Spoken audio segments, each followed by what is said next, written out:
how to enable or disable erase data after 10 failed passcode attempt on iPhone X. And okay guys, here in your mobile phone, go to settings. In settings, scroll down and go to Face ID and passcode.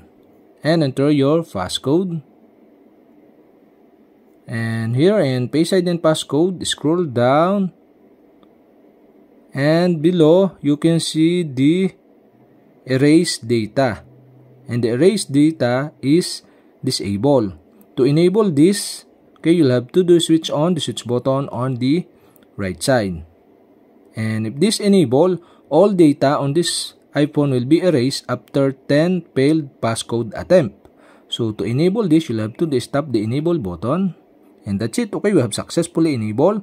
And to disable again, you'll have to do is switch off the switch button on the right side. And okay guys, we have successfully enabled or disabled erase data after 10 failed passcode attempt on iPhone X.